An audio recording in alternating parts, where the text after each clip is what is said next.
Hey everybody, this is IndieGeek. Hi, you can actually see me for once. Wow. This is the face behind the voice, if you will. But this is kind of an idea that I've had for a while. I've mentioned it in a couple videos, although I think those videos might have gone up today, so that didn't necessarily work out too well. But yeah, I have mentioned the idea before of potentially doing kind of a weekly news segment.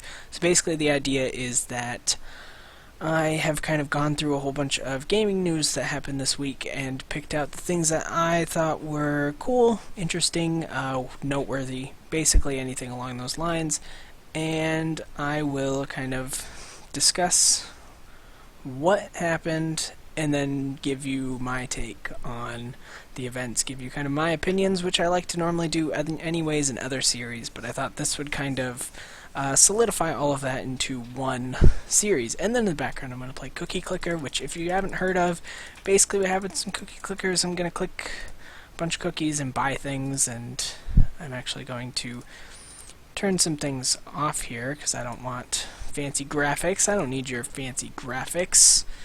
No fancy graphics. But yeah, so basically what I do here is I click and this gives me cookies, and then you can see like I bought a cursor which will actually produce 0.1 cookie per second. So I'm actually going to show you the next upgrade here, which of course is a grandma, because who makes cookies better than grandma? Exactly. So yeah, that's going to go on in the background. But anyways, let's move on with the kind of the reason that we're here. So the first thing that I've picked out to talk about, which was kind of a big issue this week, was having to do with Nintendo and the game Tomodachi Life. If you have not heard of this, Tomodachi Life is basically a game that will be coming out in America for 3DS. I believe it's already in Japan, or coming to Japan soon.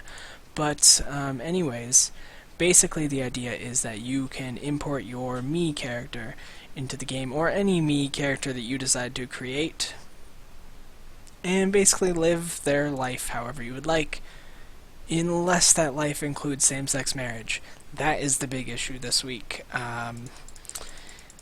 We found out that the game does not allow same-sex marriage, which of course rubs a lot of people the wrong way, myself included. I think that is something that, if you're going to have a game that is essentially that will essentially let you live a life of your choosing, then it should actually let you live that life. There shouldn't be limitations like this.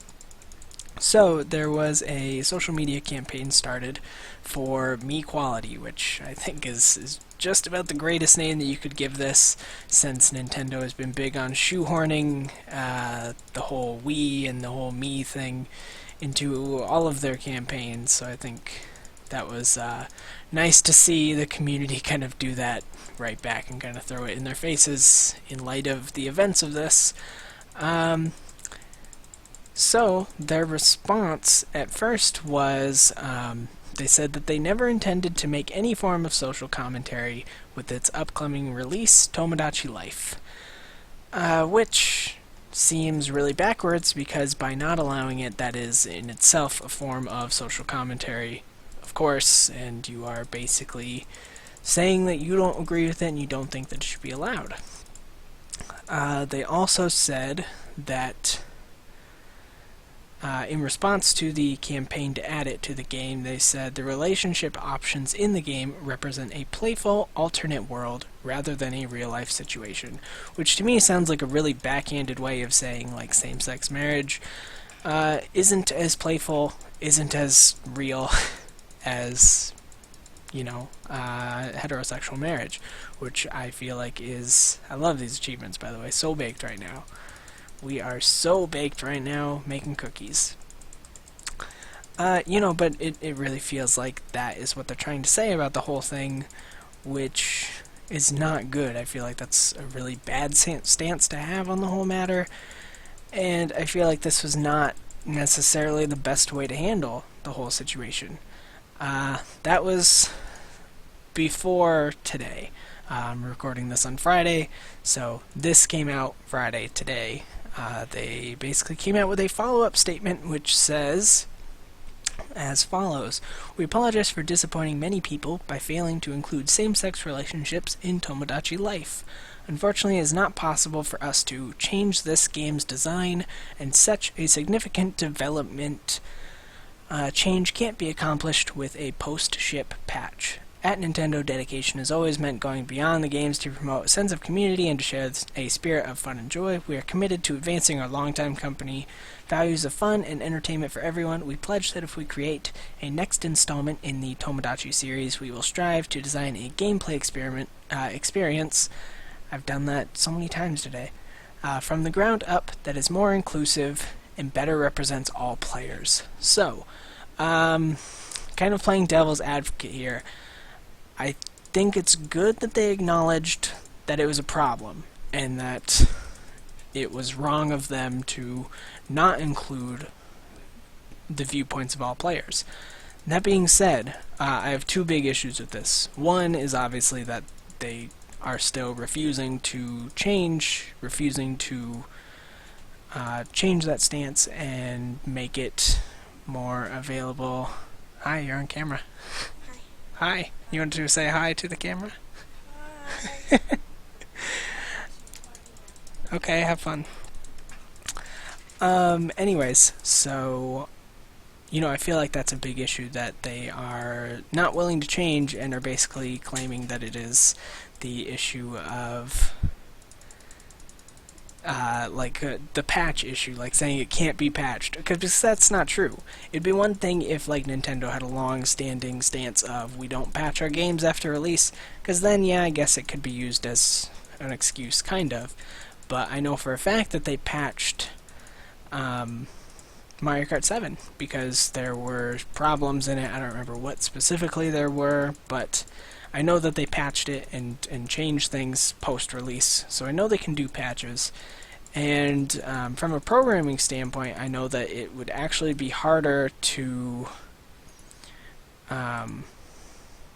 it's actually harder to have these exceptions to the marriage rules in the game than it is to just allow anyone to get married to anyone. So, that's basically what there is about that. And then the other problem that I have with it is that it wasn't just an option from the beginning. I think that needed to be a consideration from the get-go, and that's kind of the crux of the problem, is that from the beginning they didn't think about having this available, which I think is stupid because it is a super common thing. And I mean, we've seen in games like The Sims, I think even from the first Sims game you could have same-sex relationships, if I'm not mistaken, which was a long time ago.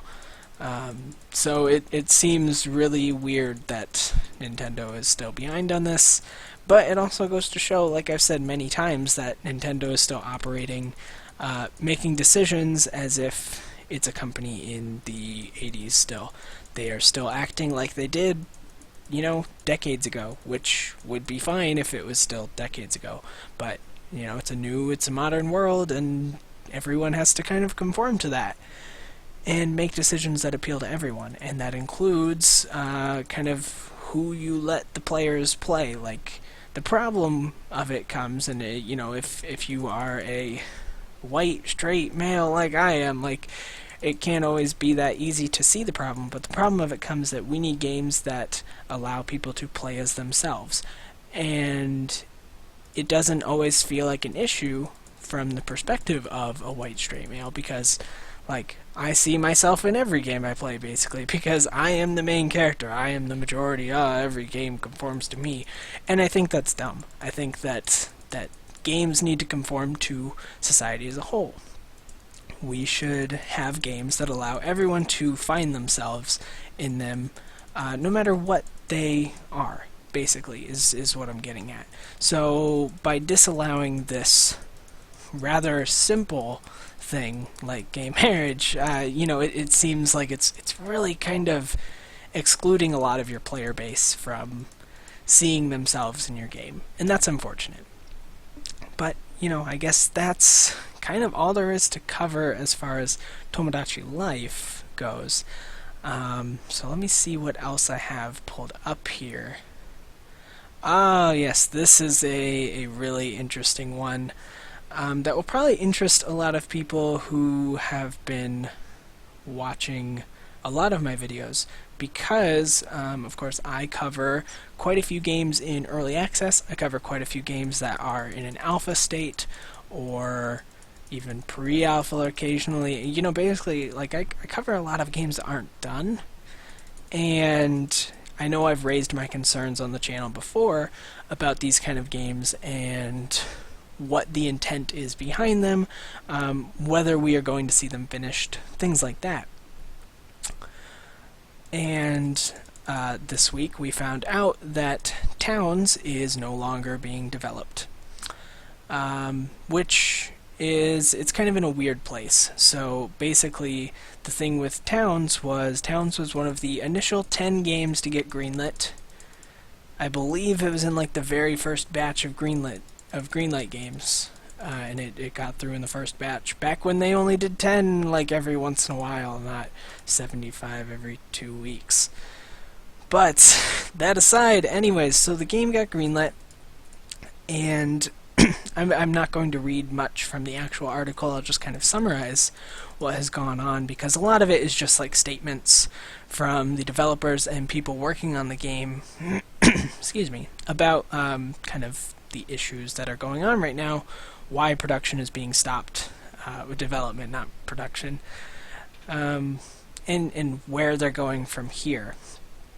So basically what happened was the game came out on Steam in an unfinished state, and this was long before early access. Like, I want to say like a good year even maybe before early access was a thing on Steam. Not that this was the first game to do early access, of course. Everyone always points to kind of Minecraft as being the, you know, the original early access, or at least the original kind of successful early access. That being said, Minecraft is kind of the exception to every rule on the planet. Like, no other game is like Minecraft. No other game has seen the success in the same kind of particular situation as Minecraft. So it's a really bad example to compare things against. So basically, the game is released in alpha, and people were, oh, I can name my bakery.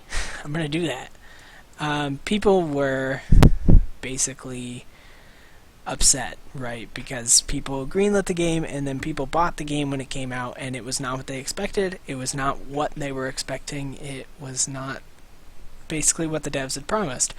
And the devs said the game's in an alpha state right now. We're still planning to work on the game. We are going to continue to have the game grow, continue to work towards all the things that we promised the game would have in our Greenlight campaign.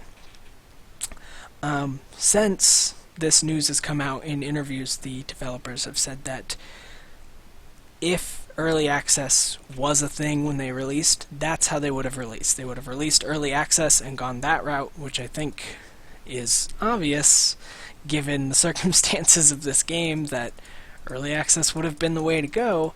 That being said, they released their game as if it was finished. And I know there was goodness, excuse me. I know there was a community of people that were very pleased with the game and like it and still support it, but I know there was also a large community that bought the game, saw it wasn't finished, didn't like it, saw kind of inconsistent updates come out for it, things like that, and have since kind of abandoned the game and sworn off the developers, things like that. So I know that people are kind of split on the issue. The big issue, of course, has come from the fact that they have said that they are totally done working on it, and also they said that they are currently planning on working on Towns 2. And that, to me, is like a big red flag. Like, you should not abandon your game that's not done and start working on a sequel, because that's not right. That's not the way to do this. If it was a big company that was doing this, like if Bethesda or something was like, if they released a game that, well, that's a really bad example, because what Bethesda game releases totally finished. Anyways, no, but like, let's say Square releases like Final Fantasy 15, which of course is on the way. It's coming in the next year, two, maybe, something, next couple years. But anyways, let's say they release it and it's not done, like it's a broken mess, whatever. And then they say, sorry, that's what you get, we're working on Final Fantasy 16. That would be really bad. Like, people would swear off of Square, the game would tank, the series would tank, people would not buy the next game. If it was a big company doing this, I feel like there would be so much more kind of backlash to it. But I feel like because it's a weird situation, because it's kind of internally handled on Steam, because it is through an indie development team, I feel like it's getting less press, maybe, like less bad press than it should be. I know it's getting some bad press, but I feel like they're also getting away with the fact that they said, maybe we're going to work on Towns 2, and it's not like they directly said, hey, we're working on Towns 2 now, but they said, when the interviewers have asked, like, what's next, they said, well, you know, we might implement all the things that we promised for Towns 1 into Towns 2. And that just seems so wrong to me. That's really bad. That's not how that should happen. It shouldn't work like that. That shouldn't be okay, basically. So, I don't know, I guess that's just where I stand on it. I don't think it's okay, but it also raises the concern of, like, when is a game finished, you know, with early access. And I can make this because I can make this statement because I know that the guys at Lambert would not do this, but, like, if they were to say today, like, Nuclear Throne's done, that's it, we're not releasing any more for it, like, who could say that's not okay? Because their game is in early access, they kind of decide when a game is done. And that's a weird power, I guess, to give indie developers, because so much of, like, development with indie developers is determined by things like how much money they have, how much income they're making, how many copies of the games are selling, things like that. So what they've basically said, the developers of Towns have said, is, well, at some point we had to say the game was done, so I guess the game's finished. It's out. And the problem with that is, like, you can't really fault them for that, because if they say the game's done, it's done, I guess. It's just kind of a weird place to be, I guess, because it's kind of another situation that doesn't really have much precedence before it, you know. So I guess the other issue that we're seeing is, I don't remember the specifics, but it's kind of related. Washington, I believe, like the state of Washington, is taking a certain Kickstarter to court. Obviously it would have been from a Washington citizen, but they got successfully kickstarted and they are not going to finish the product. And again, it's kind of a situation without precedence, so it'll be interesting to see where this turns up. I'm really interested to see how Steam reacts to this, what Steam does, because I don't really know what they're going to do. I guess I wouldn't be all that surprised to see them not do anything and just keep selling Towns and say it's finished. But I don't know. Like, do you put a big banner on the page that says, careful, this game is not finished, or, like, and will never be finished, or what? Because I guess it's kind of out and it's kind of playable, but I know there's been a lot of concerns from people saying that basically it's not playable right now. So I guess it's just a weird place to be, and it's really going to shake things up, I think. I think we're going to see some new kind of rules put in place for this kind of stuff, and on one hand, it sucks to see it happen. It's really kind of shitty to see a dev not be able to support the game anymore, but also I think it's good because we're going to get some kind of precedence for this, which, like I've said, without it, we don't know what this situation brings. We don't know what the standard is going to be for this, so I think in some ways we kind of need that just so that we can kind of move forward and know what happens in the future with this kind of stuff, because I think we're going to see it more and more. as more and more games take kind of the early access kind of payment form, I think we're going to see more situations where a bunch of people have bought the game and then the game gets abandoned. And I guess the question is, like, what do you do about that? The bad thing is it looks bad on everyone, which is unfortunate because it should only look bad on the developers who do it. But now I think everyone has had their eyes open a bit, and they are a little more kind of wary of early access, and they're kind of looking at games now with kind of the thought in their head, like, is this ever going to get finished? Is this game going to be completed? And I guess that's kind of the big question to ask, because no one knows. There's kind of no way of really anymore. As we're seeing with this, of course, because there's a good chance that any game coming out in early access might not get finished. There's just no way of telling. So I think that like I said, I think it's not good that this happened, but in some ways it is, because at least we will see kind of a precedent set and maybe get to kind of have some more policies put in place. I mean, I know I was discussing this with my girlfriend, and we were kind of saying, like, what do you do? I mean, do you have some kind of policy put in place where every game that goes into early access has to go through, like, this rigorous kind of, like, interview with Steam where you show, like, with this many sales in this amount of time, I can finish the game? Or what? I don't know what you do to prevent it, but it would be nice if there was something. I don't know. It's a weird place, that's for sure. I guess that's kind of about all that there is to that. I guess last words on that subject would be maybe don't buy towns, because it's not going to get updated anymore. I guess that's where we're going to leave it. Let's see, a little bit more Nintendo news. This one's kind of cool, I guess, for people who really like Pokemon. Pokemon Omega Ruby and Alpha Sapphire were announced, and of course these are the Ruby and Sapphire games are being remade, so and coming out for 3DS, of course, remade, and I think they are getting kind of the Pokemon X and Y treatment, so they're going to use those game engines, maybe get some of the updates like the Mega Evolutions. I'm not sure. I played like 12 hours of Pokemon X, and I've been meaning to go back, I just haven't had time. Let's see if I can find the official announcement here. I know that soon they're going to show some footage, but I don't know how soon. Let's see. So yeah, game in 2D, some areas also playable in 3D, so similar to X and Y. I'm assuming it'll just be battles in 3D again.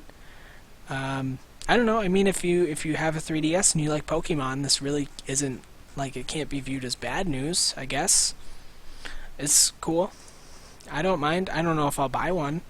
I never played Ruby and Sapphire originally, so I'm not like that excited because I've got X and Y and I can't see what they would add, like, because I can't imagine they're going to add all of the new Pokemon, because then it would just be X and Y over again, I guess.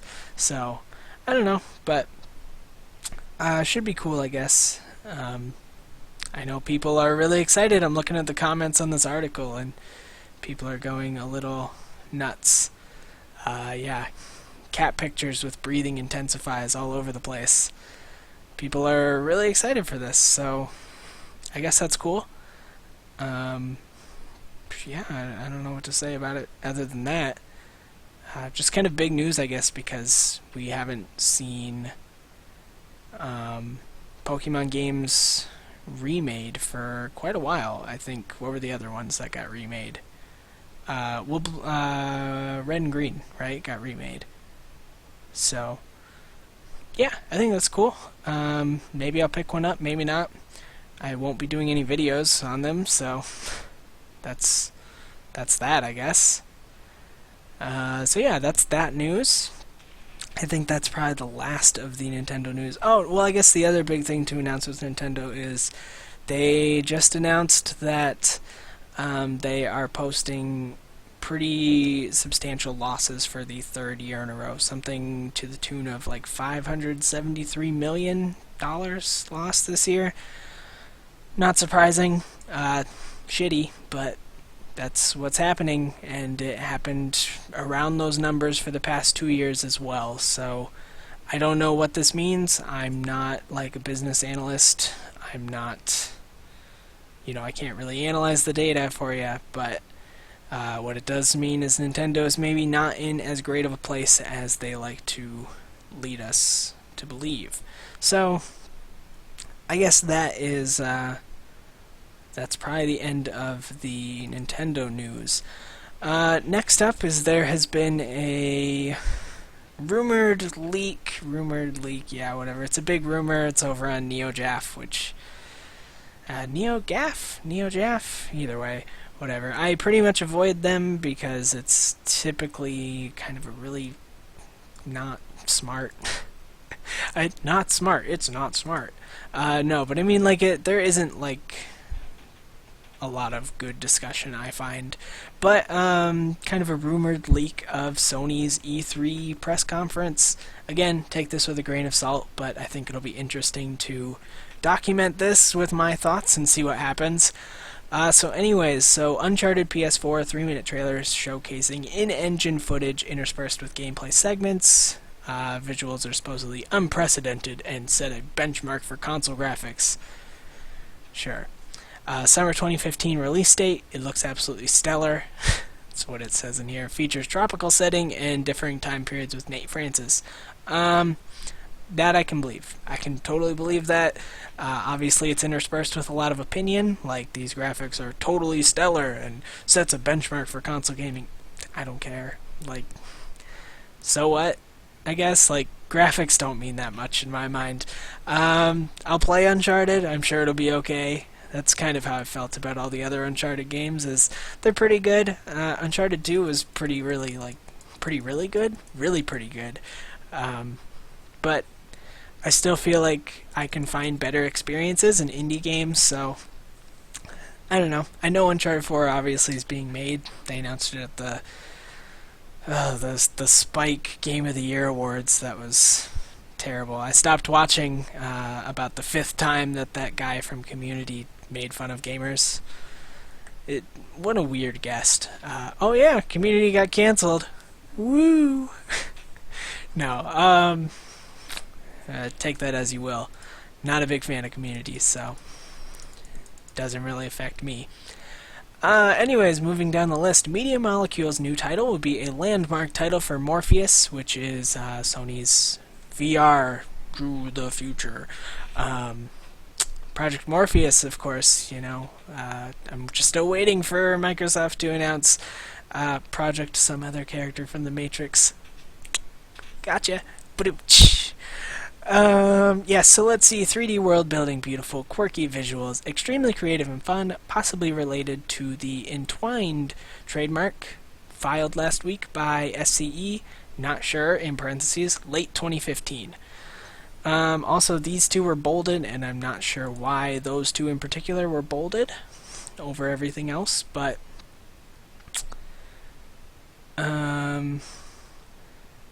yeah. Oh, okay, so double-sourced information is bolded. So those two things have been sourced from multiple places. Again, would not be surprised. Media Molecule, of course, has a game coming out for the Move. Don't remember what it's called. They might not have announced a title, actually, but they showed it off, and they showed off a lot of, like, making clay things with your Move controller and then dancing around with it. I don't know. Love Media Molecule, of course, behind Tearaway and Little Big Planet. So I would not be surprised at all if they are doing something with the virtual reality headset. So that also seems very, very plausible to me. Next, Gran Turismo 6 is coming to PS4. as 1080p 60 FPS repackaged title in the vein of Gran Turismo 7 Prologue. Stunning visuals, extra features, social connectivity, new tracks, DLC, etc. Coming mid to late 2015. Wouldn't be surprised. Gran Turismo's been around since the PlayStation 1, so I can't imagine that they won't put one on PS4. Plus, it seemed like part of the goal with Gran Turismo 6 was kind of building a framework that would be easy to turn around for a potential Gran Turismo 7. So again, would not be surprised at all for that to happen. My only surprise, I guess, is that it would be coming out so late. I would almost expect late 2014 or early 2015 release date for this. But again, hard to tell.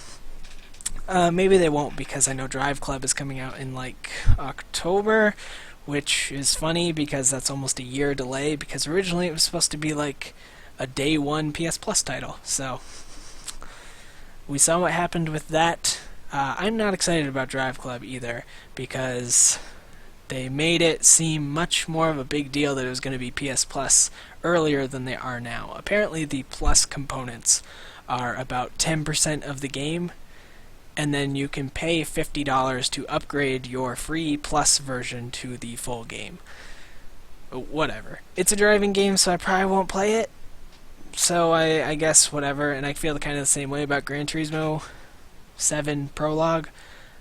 I guess the one thing I will say is I don't like that they're going with the Prologue thing again, because I think Gran Turismo 5 Prologue was out for about 3 years-ish before Gran Turismo 5 finally hit. So, I don't know. We'll see what happens with that, I guess. God of War 4 teaser will be present. Will be CG with snippets of in-engine footage, a little early for reveal, but is designed to offset negativity surrounding cancelled new IP and generate excitement, also to partially offset CG announce of Gears of War at Microsoft presser. Late 2015, date won't be announced. No idea what to feel about this one. I think my issue with this one is that in this leaked Sony press conference, they start talking about, hey, here's what Microsoft's announcing. Because that seems a little presumptuous, I guess. Although I wouldn't be surprised to see either. I am sure that Microsoft is going to keep going with Gears of War, because what else do they have?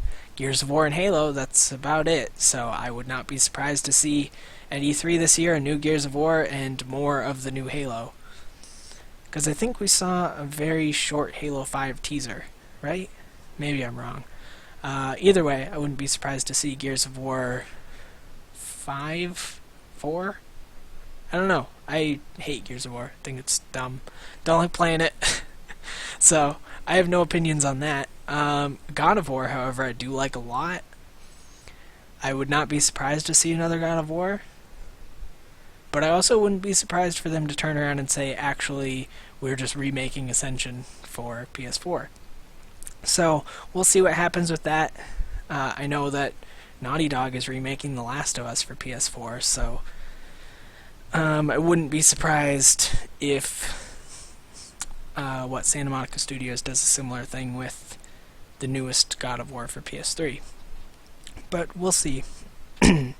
Next is Killstrain trademark is related to Siphon Filter reboot for PS4. Sony Bend working on revamping the franchise. Stealth, beautiful visuals, and a possible winter 2014 title. Bend finally getting to join the big boys. I'm not sure what Sony Bend is or what they've worked on.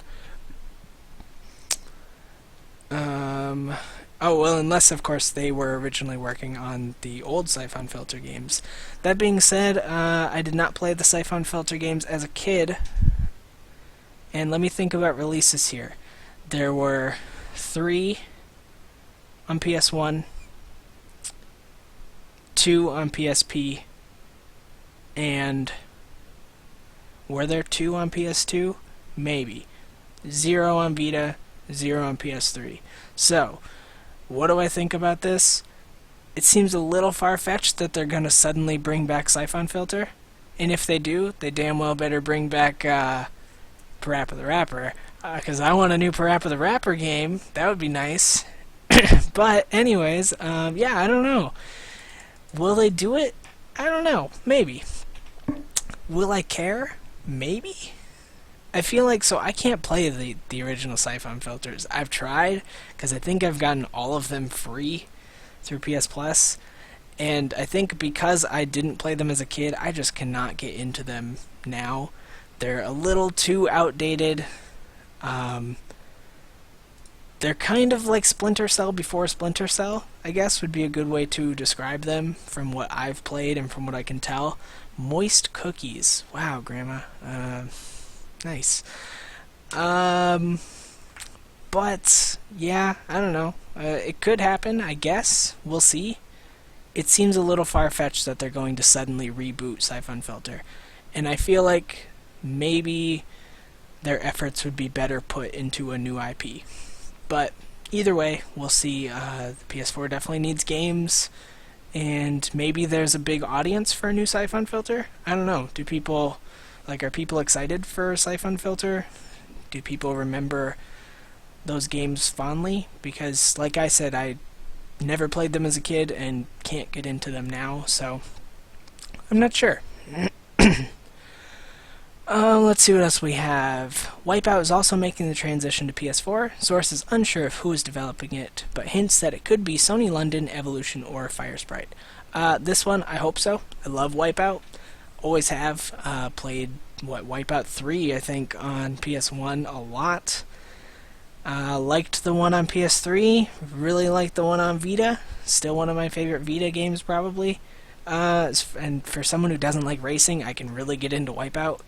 So, I would hope so, but I also wouldn't be surprised at all to see that happen. I think that's a pretty safe thing to rumor. So, because we've had Wipeout on, I think, every system from Sony, I don't remember if there's a Wipeout on PS2. But, again, I just wouldn't be surprised at all. So, let's see what's next.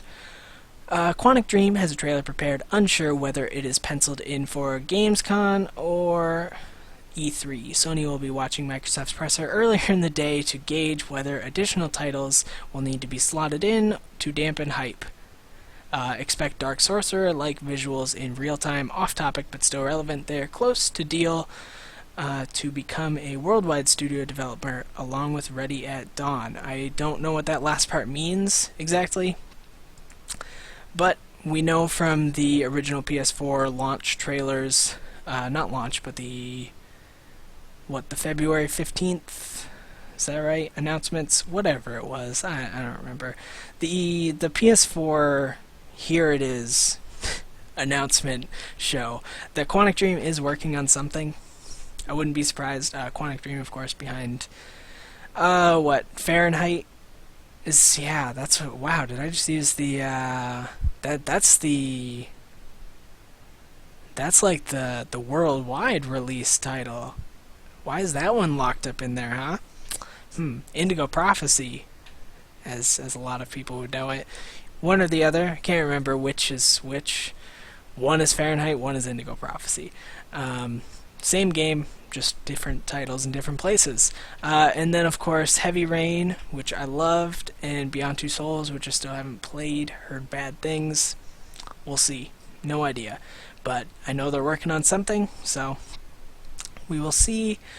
Speaking of Ready at Dawn, The Order 1886, which I have a poster of right there, actually.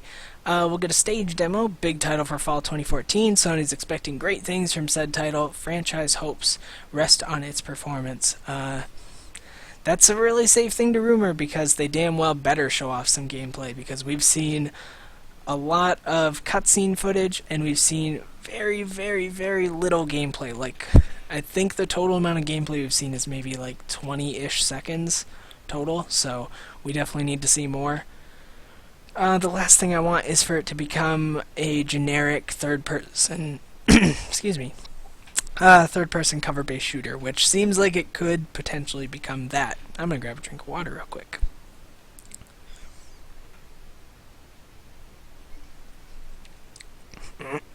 Alright. So yeah, again, I hardly consider that a leak, because they better show that off at E3, if they want anyone to care. Ninja Theory working on a PS4 exclusive, possibly Heavy Rain's Heavy Sword sequel, which was shelved a number of years ago, quite far into development. Don't know how to feel about it. I wouldn't be surprised if Ninja Theory is doing another PS4, another Sony exclusive. I know a lot of people have a fondness for Heavenly Sword. I actually never played it because I bought my PS3 like a year or so after it came out. Just never got around to playing Heavenly Sword. I know a lot of people like it, I know a lot of people didn't like it, so we'll see. I would kind of hope that it wasn't a sequel. I'd rather see a new IP from them. I like Ninja Theory a lot, like a lot of their games, but we'll see. Sony London will be at E3. First AAA in many years, third-person title, gorgeous, they're back with a bang. That's really vague, so whatever. Here's another bolded one, which of course means double-sourced. Guerrilla Games bringing their RPG to E3, provocative setting, very interesting, insane visuals as usual, a good reaction to the title is expected, will please the hardcore. That's exciting to me, and I hope so, because I like Guerrilla Games, kind of. I don't like Killzone at all. I can't get into a Killzone game. I've tried, I've played every Killzone game, haven't liked any of them. I just can't get into it. So that's kind of my view on that one, and it's exciting to me that they could potentially be working on an RPG. I'd like to see it if they are, but we will see. And then, let's see. Then we have Sucker Punch busy at work on an infamous Second Son DLC. Really cool, new powers, possible new setting, E3 debut. Don't care.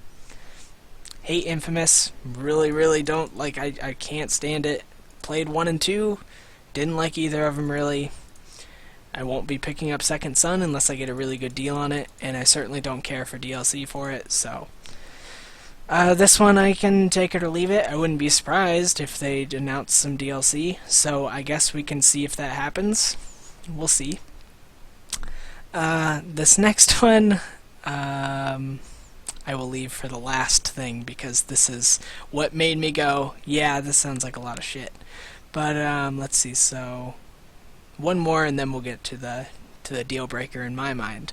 Evolution will give Drive Club some time in the limelight. It's shaping up to be incredible with jaw-dropping visuals. Demo release will be timed with the press conference.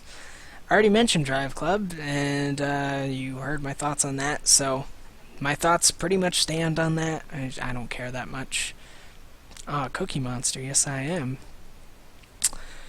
And then finally, one of these I know is happening because we've seen screenshots. One is the thing that I feel really kind of breaks this whole rumor apart. So Sony Japan Studios debuting 2, maybe even 3 titles. Project Beast, which I've talked about in other videos, spiritual successor to Demon Souls. There are pictures from that say Project Beast for PS4 that say From Software. This is happening. It's a true thing. I don't know if it's actually a spiritual successor to Demon Souls, but I hope so. Love From Software. Love playing the games, so more is not a bad thing. And then it says, the other is The Last Guardian. Yeah. Retooled for PS4, possible winter 2014 title. And then it says the other title is shrouded in secrecy. See, The Last Guardian is where I pretty much go, 69.96! Look at that! 69.96!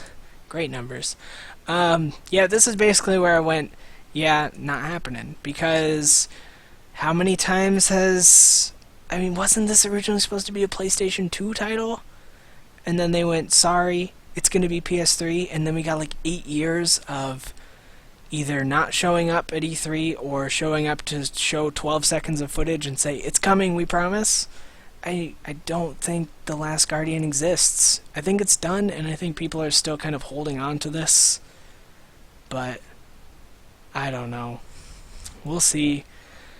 And then there's just some extra miscellaneous stuff. The source also mentioned that the following publishers will be on stage for Sony: Rockstar with Grand Theft Auto, Ubisoft, Electronic Arts, Konami, Capcom, Warner Bros., Activision, Square Enix, and Take-Two. So that seems like all a bunch of safe things to say because those are all the big publishers. So I wouldn't be surprised. And then it says, update. Our source followed up saying that he's actually not 100% sure if Rockstar will actually be on stage or Sony will just announce the next generation Grand Theft Auto 5 on their behalf. Okay, sure. Will we get next-gen Grand Theft Auto 5? I don't know. If we do, I certainly hope that it looks better than the current-gen version.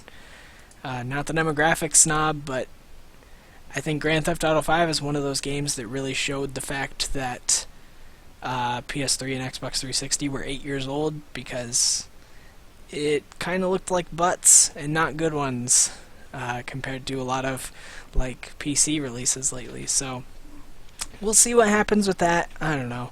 And then it says there will also be big titles announced for the Instant Game Collection. Yeah, I guess that's pretty standard. That's of course the 3 games that will be free for PS Plus for the next year.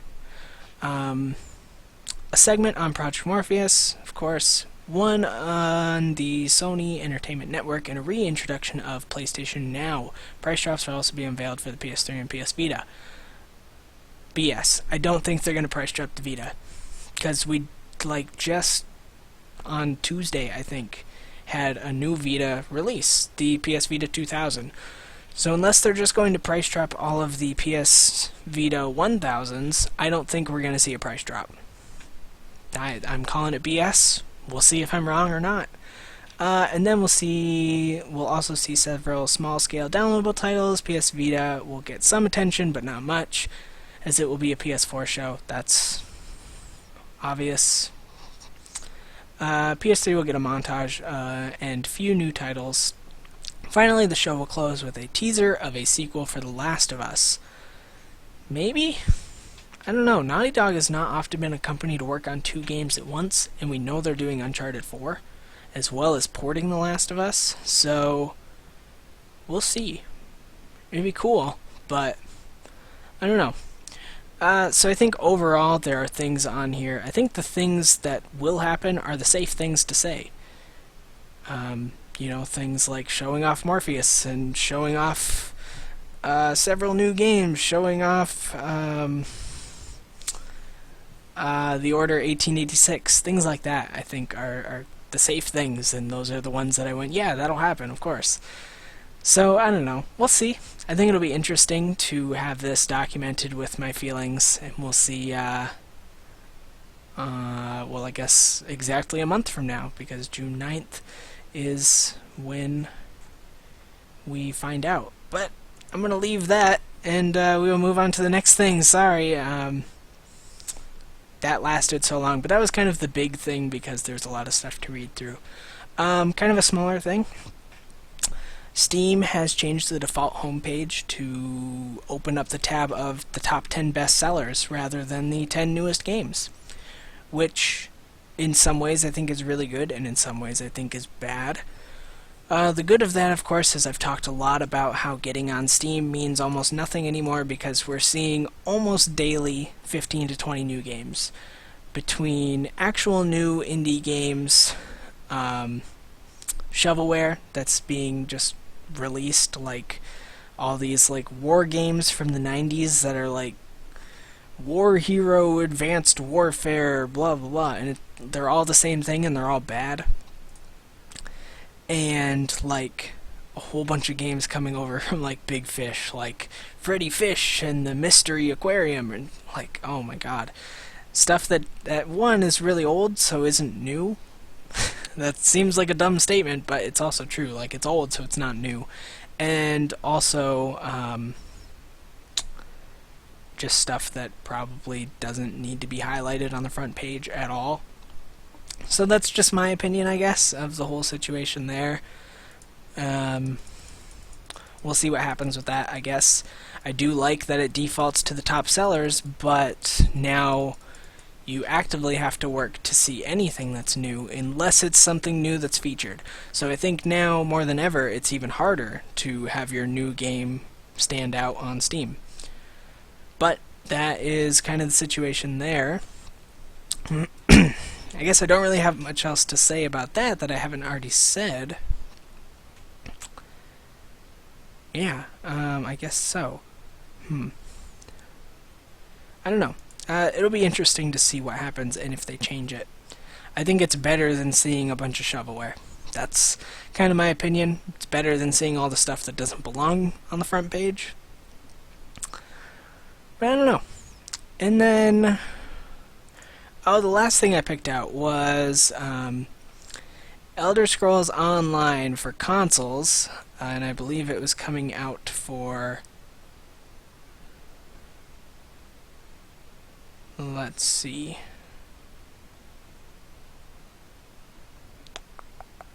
sorry, I'm reading these updates.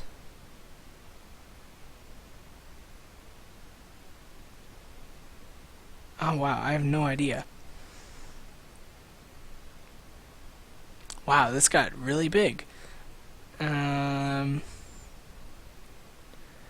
What was it? What was it coming out on? I can't even remember. I think maybe all of the consoles.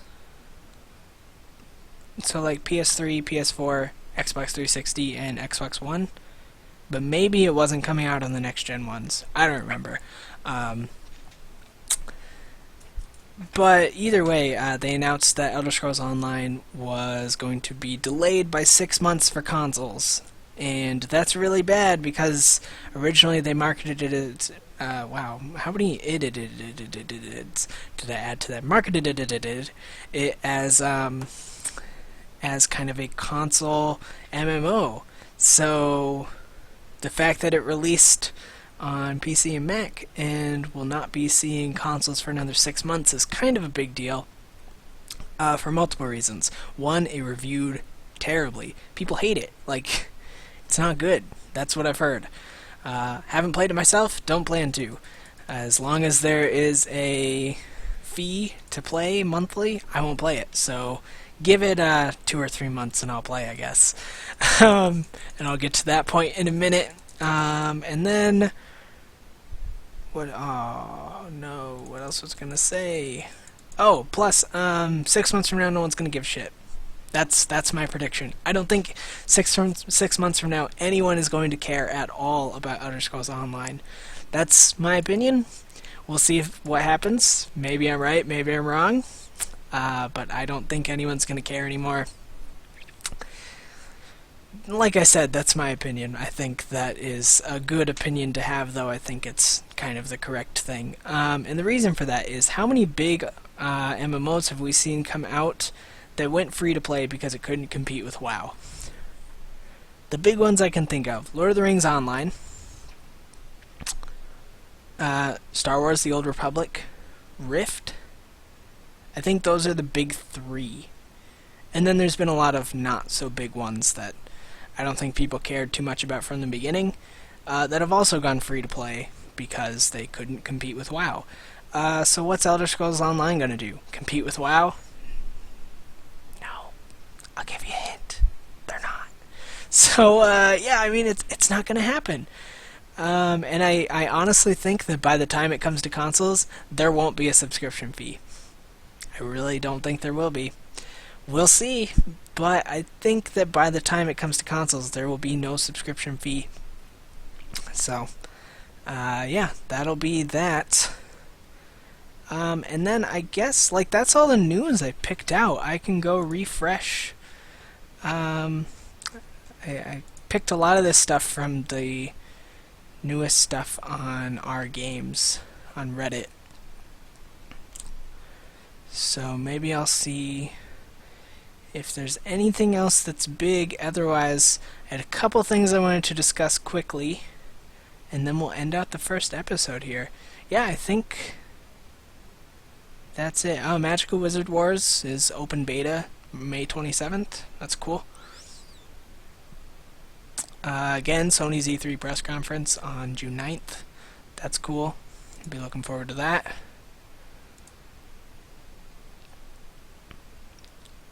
Yeah, I think that is basically all the big news. Let me pull up Steam here, because one thing I want to do each week is talk about the game coming out over the next week that I'm most excited for. So let's see what that is and whether or not I have a press code for it. Because I might already. I might have been playing it already.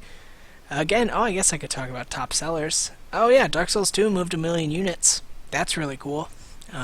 Actually more than I expected. I think it outsold Titanfall, which is kind of crazy.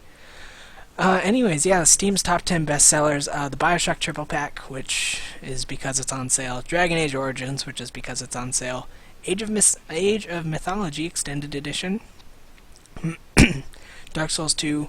DayZ, as always. Watch Dogs. Bioshock Infinite, again on sale. Darksiders, again on sale. Space Engineers, which has been there for a while. And Blade Symphony, which is new. So, kind of interesting to see what's best selling today. Let's see. Well, I did a video on The Last Tinker already. That comes out on the 12th. I like that a lot. I know not everyone does. Let me think. What is the date of next Sunday? Sorry, I'm reaching over to my calendar here. Oh, well, I guess next Friday is when I record it. So the 16th is what I'm going through. So, whoa, what's Steam Squad? Is Steam Squad gonna be new? Is Steam Squad gonna be good? I feel weird because some of these I've played and I'm like, yeah, they're not gonna be my most anticipated. Oh, oops. Stop, please. Sorry about that. It's coming into early access. Yeah, just doesn't look that cool. No offense to the devs if you're watching this for whatever reason. So I guess, yeah, I'd say that The Last Tinker, I like it. I think it's pretty cool. I'm interested to see people's reaction to it. So that's that. And I kind of want to do that every week, just real quick. That'll be kind of cool. And then, I thought I would just talk about, really quickly, like, games I've picked up and games I'm looking forward to playing that I haven't gotten around to yet. I finally picked up Rogue Legacy because it was on sale, flash sale even, on the Humble Bundle website for like $3.75, and I was like, alright, let's do it. Don't know if I'm going to do a series. That could be another week of idea. Oh, I didn't talk about that in this. Anyways, you'll know what I mean next Wednesday. Yeah, anyways, yeah, so I mean, that it'll be cool. I'm looking forward to giving that a shot, trying it out.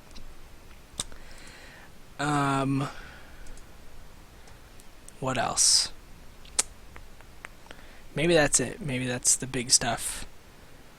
Well, I'm looking to dig into some of those Sonic games I picked up, I guess. And then I'm working to see if maybe I can get a Nintendo 64 emulator working, because I've been wanting to play Banjo-Kazooie again. I don't know how well N64 emulators work, or how you play those games without an N64 controller, but we'll see. I'm excited to try it. But otherwise, I think that's basically everything for this episode. I'm a little excited because it went well. I only had to re-record 4 times. No, the other times OBS had an issue like 10 minutes in because of the way I was recording it. So that's fixed. It's all good. This system should work. That being said, now that we're hitting the end point here, and I should have mentioned this at the beginning, but if you want to see more of these, if you like this idea, if you want me to potentially be your gaming news source, not that I'm the best source, but you know, I like to think that I've got some good input on stuff like this, or if you just want to see me create cookies. Like, I'm making 2,500 cookies a second, 88 now. That's cool too. But you know, if you like this, let me know. Like, leave a comment. Let me know that you liked this. If you didn't like it, or if you'd want to see some extra segments or something, if you want to see me spend my time differently, then also let me know. Basically what I'm saying is, any suggestions, any ideas, any comments, leave them below. Comment down there. Yeah, that's super helpful. And then if this is the first thing you're seeing from me and you like what I've said, if you like the way I talk about this stuff. I don't often do face cams, so normally it'll be more like this. But no, if you like what I've talked about, I talk about this stuff kind of all the time. So if this is the first thing you're seeing and you want to see more of it, also down there is a subscribe button. And then, like I said, the other way you can show your support for this particular video, this idea, this kind of vlogcast thing, is clicking the like button, which is also below. And I won't point again, but yeah, all that stuff is down there. As well as I have links. I will put links in the description to Cookie Clicker so that you can go click on some cookies, because it's basically the best game ever. Like, who doesn't love Cookie Clicker? And I will put links to my social stuff, my YouTube channel as a whole, my Twitter, and I think I've got my Twitch on there, although I haven't streamed much, although I will this summer. I'm planning on streaming a lot more this summer, so that's the plan. We'll see if I stick to it. But with that being said, I thank you all very much for watching, and I will see you next time. Thanks for watching.